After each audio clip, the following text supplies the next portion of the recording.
The line at gate C12 moved slowly, the way airport lines always do when people are tired, hungry, and 2 delays deep. But suddenly, the crowd's murmur cut short. A gate agent's voice rose above the white noise. "Oh, come on," she said loudly. "You expect me to believe you need pre-boarding because you're some kind of special soldier?"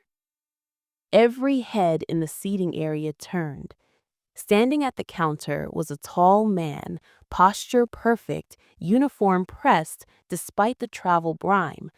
A gleaming badge pinned to his chest read, "Tomb Guard, the Old Guard, 3rd U.S. Infantry Regiment." He didn't react to the insult. He simply repeated, calm as stone, "Ma'am, I'm traveling under orders. I am required to safeguard the metal case I'm carrying. It cannot be checked." She laughed, mocked him, and that laugh echoed through the terminal. 8 minutes later, her desk phone rang. The caller ID made her go pale. Pentagon Operations Center. The tomb guard's name was Staff Sergeant David Keller, one of the elite few entrusted with guarding the tomb of the unknown soldier. Every movement he made was crisp, precise, controlled. Even now, humiliated in front of a crowd, he didn't raise his voice. Passengers whispered, "Is that really a tomb guard? They don't joke about that job. They stand for hours in storms. Why mock him?" Keller waited quietly while the gate agent continued typing far too aggressively on her keyboard, still muttering under her breath. Across the concourse, a retired Marine colonel slowly stood up and walked toward the counter. He'd seen enough. Before he could reach them, the gate's agent's desk phone lit up. She pressed the button. Her voice cracked. "Gate C12, this is Rebecca." Then silence. Her eyes widened, her back straightened. She swallowed hard. Every passenger could see the guilt spreading across her face. The airport was loud, rolling suitcases, boarding announcements, distant crying toddlers. But the gate grew strangely quiet as the agent listened to the voice on the other end of the line. The voice was clipped, controlled, authoritative. "Is Staff Sergeant Keller present?" Her gaze darted to him. He stood just as he had before, patient, expressionless. "Yes, he's here." "You will extend full courtesy to him. He is traveling under direct orders from Arlington. He is escorting a case of high ceremonial importance. You will provide pre-boarding and ensure the case does not leave his possession. Is that understood?" The gate agent stammered. "Understood completely. Also, your conduct toward him has been reported. Expect formal follow-up." Her face turned the color of chalk.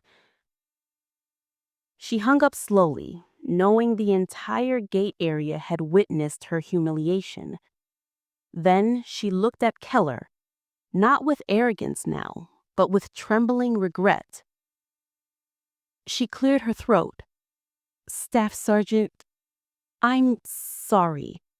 Truly, please let me fix." Keller shook his head gently. "Ma'am, I don't need an apology. I just need to complete my duty." He opened the hard latch case he had been carrying. Inside, nestled in velvet, were 3 ceremonial medals and a folded flag. Passengers leaned in. The agent covered her mouth. These belonged to a Korean War soldier. His remains were just identified after 70 years. I'm escorting them to his family. Every sound in the terminal seemed to fade. The retired Marine colonel saluted him. A mother pulled her young son closer and whispered, "That's what honor looks like." Even the gate agent wiped her eyes. For the first time since the confrontation began, she understood exactly who stood before her and the weight he carried. When pre-boarding was announced, no one rushed forward. Instead, the passengers stepped aside, creating a quiet, respectful path. The tomb guard walked through with slow dignity, case held firmly in both hands. The retired Marine colonel followed him behind, silently escorting him all the way to the jet bridge. As Keller stepped onto the plane, the captain stood waiting. "Sergeant, we saved you a seat near the front, and if you need anything for that case, you just tell us." Keller gave a single nod, the kind only soldiers understand. Back at the desk, the gate agent stared at the Pentagon number still glowing on the screen. Her hands were still shaking. She had learned in one unforgettable moment the difference between authority and respect. And the passengers of Flight 742 would later say, "The man who guarded the unknown soldier never once raised his voice." But the entire airport learned what honor really sounds like.